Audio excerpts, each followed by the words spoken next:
Guys, नमस्ते, सत श्री अकाल। कैसे हैं आप लोग? उम्मीद है कि आप सब लोग ठीक होंगे, मज़े में होंगे। हाजिर है एक और वीडियो के साथ। और आज की video Iran ask for India's help in Chabahar rail project by Prashant Dhawan. इस वीडियो का लिंक आपको नीचे डिस्क्रिप्शन में मिल जाएगा। अगर आप हमारी वीडियो पहली दफ़ा देख रहे हैं तो वीडियो को लाइक और चैनल को सब्सक्राइब करना ना भूलें। मैं हूं सरवर, आप देख रहे हैं स्मलक व्यूज़। चलते हैं, देखते हैं video. Hey guys, welcome to World Affairs। मैं हूं प्रशांत धवन और जी हाँ, इस चैनल पर आपको मेरी सारी वीडियोस मिलेंगी। सब्सक्राइब कर लीजिए। और यहाँ पे आप देखेंगे ये है हमारा प्यारा भारत। और यहाँ पर एक और बहुत ही इंपॉर्टेंट देश है ईरान। और ईरान का एक बहुत ही इंपॉर्टेंट बंदरगाह यहाँ पे आपको दिखेगा, चाबहार पोर्ट ये है।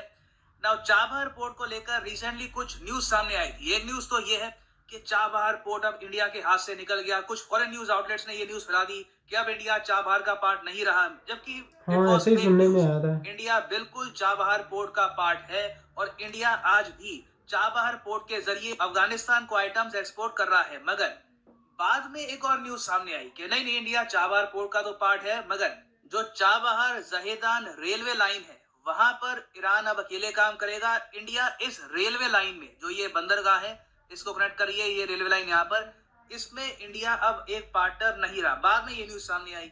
ना ऑल्दो ईरान ने कभी ऑफिशियली बोला नहीं कि हमने इंडिया को निकाल दिया यहाँ से वगैरह, और रिलेशंस काफी हद तक मैं कहूंगा वार्म रहे।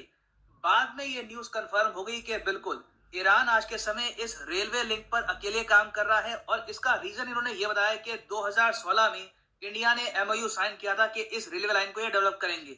मगर 2016 में हमको पता है कि डोनाल्ड ट्रंप भी पावर में आ गए और अपने पावर में आने के कुछ ही साल में इन्होंने हैवी सैंक्शंस इंपोज अब कर तो दिए चले और गए। ईरान, और उन सैंक्शंस की वजह से इंडिया बहुत सारा इक्विपमेंट एक्सपोर्ट नहीं कर पा रहा था to Iran regarding the railway line construction. So 3-4 साल के डिले के बाद ईरान ने फाइनली कहा कि ठीक है, रेलवे लाइन पर हम खुद ही काम स्टार्ट कर देंगे। नाउ अचानक से हमने ये देखा है कि जैसे ही डोनाल्ड ट्रंप हारे हैं यूएस में, बाइडेन जीत चुके हैं, एटलीस्ट इंटरनेशनली ये बात अब हम एक्सेप्ट कर रहे हैं। ईरान ने सडनली इंडिया को ये कहा है कि वेट, हमें आपकी हेल्प चाहिए। जो रेलवे लिंक है हम चाहते हैं कि वापस आप यहाँ पे पार्टिसिपेट करें, कंट्रीब्यूट करें।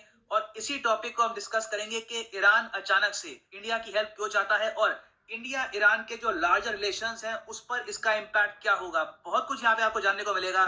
जो लोग करंट अफेयर्स को अच्छे से फॉलो करते हैं उनको याद होगा कि आज से कई महीने पहले जब ये न्यूज सामने आई थी कि ईरान ने इंडिया के बिना ही जो रेलवे लिंक प्रोजेक्ट है उस पर काम स्टार्ट कर दिया है। इस पर सबसे पहले रिपोर्ट किया था द हिंदू ने, और अब द हिंदू ही यहाँ पर रिपोर्ट कर रहा है अपने आर्टिकल में। यहाँ पे आप देखेंगे लिखा हुआ है, months after starting Chabahar rail link project without India. कई महीने बीत चुके हैं, ईरान ने इंडिया के बगैर ही Chabahar railway link project start कर दिया। अब ईरान कह रहा है कि आप हमको इक्विपमेंट प्रोवाइड कर दीजिए। और ना सिर्फ इक्विपमेंट, आप अगर ये जो पूरा आर्टिकल है पढ़ेंगे, इसमें एक्चुअली आपको एक इंटरव्यू मिलेगा ईरानियन डिप्लोमेट का। और ये Iranian diplomat by the way Iran की पोर्ट्स और मैरीटाइम ऑर्गेनाइजेशन के एक बहुत ही सीनियर मेंबर हैं। इन्होंने द हिंदू को ये बताया है कि इन्होंने इंडिया को कन्वे किया कि हमें हेल्प चाहिए क्रेन को लेकर, ट्रैक्स को लेकर, स्विच, सिग्नलिंग, क्योंकि इंडिया इंडिया में में बहुत अच्छा रेलवे का जो सिस्टम है रेलवे इक्विपमेंट का, है इसलिए बहुत सारा उनको हेल्प बनता है, चाहिए क्योंकि मेरे हमारी ख्याल रेलवे से। लाइन खुद इंडिया में इतनी बड़ी है, एक बहुत ही मैसिव रेलवे का नेटवर्क है। तो काफी बार हमको अपने ट्रैक्स बदलने होते हैं, तो उसके लिए we keep on manufacturing. So locomotives वगैरह ये सारी चीजें इन्होंने रिक्वेस्ट करी है कि इंडिया प्रोवाइड करे ईरान को। इस सब के अलावा इन्होंने ये भी कहा है कि जब ईरानियन प्रेसिडेंट 2018 में इंडिया में आए थे तो इंडिया ने कहा था कि हम आपको लाइन ऑफ क्रेडिट देंगे 150 मिलियन डॉलर्स की। लाइन वाह। ऑफ क्रेडिट का मतलब होता है कि इतने अमाउंट का पैसा, मतलब कि 150 मिलियन डॉलर्स का पैसा आप खरीद सकते हैं इंडियन कंपनी से। और जो इसकी रीपेमेंट है आप बहुत ही आराम से, बहुत ही कम इंटरेस्ट रेट पे टाइम लगाकर पे बैक कर सकते हैं। तो लाइन ऑफ क्रेडिट काफी कंफर्टेबल होता है for a lot of countries. So Iran ने यह कहा है कि जो 2018 में आपने दिया था ये लाइन ऑफ क्रेडिट, इसकी भी हमको हेल्प चाहिए, तो हमारी हेल्प करो ये जो रेलवे ट्रैक है वापस इसको बनाने में। सो यहाँ पे एक बड़ा ऑब्वियस प्रश्न चिन्ह सामने आता है कि अचानक से ईरान इंडिया की हेल्प क्यों मांगेगा। वेल देखिए, इसके प्राइमरली दो रीजंस हैं। पहला रीजन मैं आपको ये बता दूं कि ईरान के लिए आने वाले 2 महीने बहुत ही ज्यादा कठिन होने वाले हैं अंडर डोनाल्ड ट्रंप। जी हाँ, डोनाल्ड ट्रंप आज के हाँ, दो समय माह रह गए बिना उसके। किसी रिस्पॉन्सिबिलिटी के प्रेसिडेंट हैं। वो जानते हैं कि जो इलेक्शन था वो हार चुके हैं। सुप्रीम कोर्ट भी ज्यादा कुछ हेल्प कर नहीं पाएगा। हो सकता है कि कुछ डिले हो जाए, कुछ जगह फिर से काउंटिंग हो, मगर overall Joe Biden will be the president. तो जब तक 20 जनवरी 2021 नहीं आती, इस डेट को बाय द वे शपथ ग्रहण समारोह है जो बाइडेन का, तब तक प्रेसिडेंट रहने वाले हैं यूएस के डोनाल्ड ट्रंप। और पॉसिबिलिटी काफी हाई है कि जाने से पहले ये कई कंट्रीज को गुड बाय गिफ्ट देके जाएंगे। उनमें से एक देश है ईरान। बहुत से आपको आर्टिकल्स मिलेंगे ऑनलाइन जो आज के समय बात कर रहे हैं कि ट्रंप का प्लान है कि जाने से पहले ईरान पर बहुत से सैंक्शंस ये लगा के जाएंगे। फ्लड्स की बात कर रहे हैं, दो कंट्रीज प्राइमरली इनकी टारगेट लिस्ट में है, एक तो है चाइना और दूसरा है ईरान। चाइना के बारे में ये वैसे ही कह चुके हैं आई विल मेक चाइना पे, और अब तो खैर इनके पास कुछ खोने के लिए है भी नहीं। अब ऐसा नहीं है कि अगर कोई ये निर्णय लेते हैं तो कल को कोई अकाउंटेबल ठहराएगा। ये आराम से चाइना की सरकार को पनिश कर सकते हैं और सिमिलर तरीके से ये ईरान को भी पनिश करेंगे। तो ऐसे टाइम में अगर ईरान को लाइन ऑफ क्रेडिट कहीं से मिल जाता है, कुछ इनको इक्विपमेंट मिल जाता है, तो इनके लिए काफी अच्छा होगा। दूसरा रीजन यहाँ पर यह भी है कि ईरान की एडमिनिस्ट्रेशन शायद अब समझ चुकी है कि इंडिया के बगैर ये प्रोजेक्ट स्टार्ट करना एक मिस्टेक, और अब सेंस ये उम्मीद जाग चुकी है कि जो बाइडेन के ये आने सही के है। बाद ईरान पर जो सैंक्शंस हैं ये कुछ रिमूव किए जाएंगे, क्योंकि जो बाइडेन माना जाता है कि बहुत ही बड़े सपोर्टर हैं ईरान न्यूक्लियर डील के। आपको पता होगा कि 2015 में बराक ओबामा के टेन्योर में ही बनी थी ईरान न्यूक्लियर डील, और उस वक्त जो बाइडेन थे वाइस प्रेसिडेंट।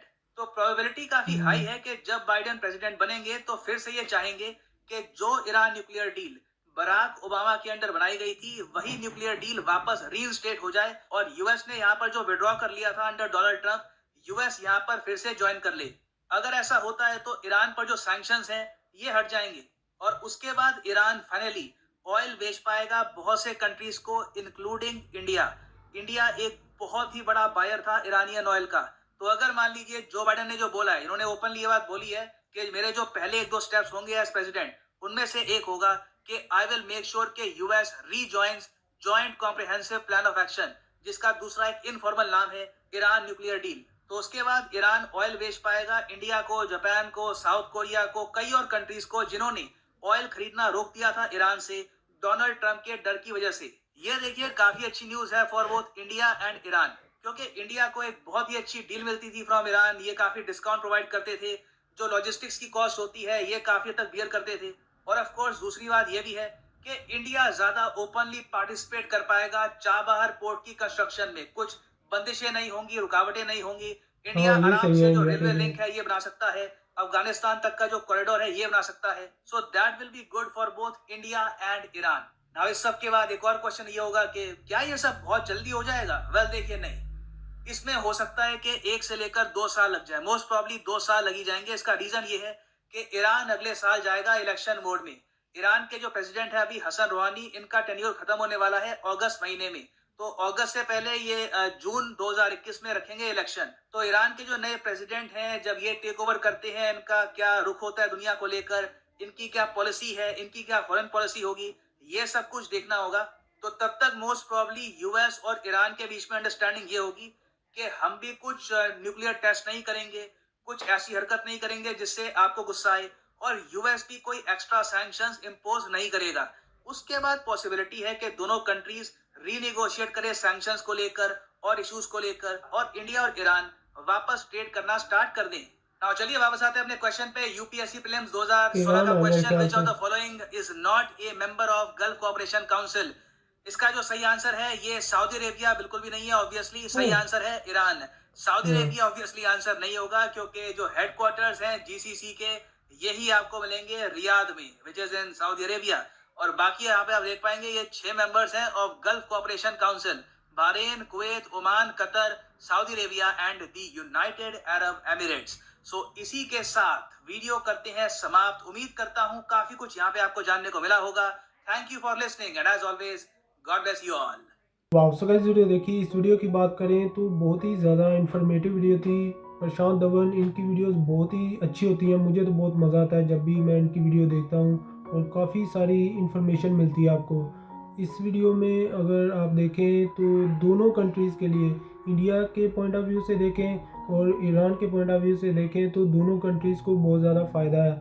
और ये बात भी इनकी सही है कि इंडिया में बहुत सारे लोगों ने ये कहना शुरू कर दिया था कि जो ये वाली गवर्नमेंट है, मोदी गवर्नमेंट है, इनकी वजह से ईरान के और इंडिया के जो तल्लुकात हैं वो ख़राब हो गए हैं। मैंने भी काफ़ी सारी वीडियोस देखी हैं इंडिया से जो ये बात कह रहे थे, उनके लिए ये खबर मेरे ख्याल से अच्छी होगी या बुरी होगी मुझे नहीं पता, मगर उनको पता चल जाएगा कि इंडिया और ईरान के जो ताल्लुकात हैं वो और भी ज़्यादा मजबूत होने वाले हैं। ये दोनों कंट्रीज़ के लिए बहुत ही अच्छी खबर है और इसका क्रेडिट है जो वो ट्रंप को भी जाता है, क्योंकि वो जाते जाते कुछ ना कुछ नया करेगा, सही बात है इनकी, और इंडिया को इससे फ़ायदा होगा। और जो तेल इंडिया ईरान से ख़रीदता था उसमें भी इंडिया को बहुत ज़्यादा मदद मिलेगी। तो एक अच्छी वीडियो है यार। इंडिया का जो रेलवे का सिस्टम है वो तो बहुत ही ज़बरदस्त है, मैं तो बहुत बड़ा फ़ैन हूँ। जब भी कोई मैं वीडियो देखता हूँ इंडियन रेलवे की तो कुछ ना कुछ नया ही करते हैं यार। बहुत ही ज़बरदस्त किस्म का काम किया है इंडिया में, और दुनिया में 8वें नंबर पर है जो इंडिया का रेलवे का सिस्टम है। इसी वजह से मेरे ख्याल से ईरान को इंडिया की मदद चाहिए। तो एक बहुत ही अच्छी वीडियो, इन्फॉर्मेटिव वीडियो थी। आप लोगों को ये वाली वीडियो कैसी लगी? आप क्या कहते हैं कि ईरान और जो इंडिया के ताल्लुकात हैं अच्छे होने चाहिए, इसी तरह से होने चाहिए, ट्रेड होना चाहिए? तो आप नीचे कमेंट बॉक्स में बता सकते हैं। सो गाइस, ये थी हमारी आज की वीडियो। आपको हमारी वीडियो कैसी लगी? अगर अच्छी लगी हमारे चैनल को लाइक करें, सब्सक्राइब करें और दोस्तों को साथ शेयर करना मत भूलें। तो मिलते हैं नेक्स्ट वीडियो में। अल्लाह हाफिज़।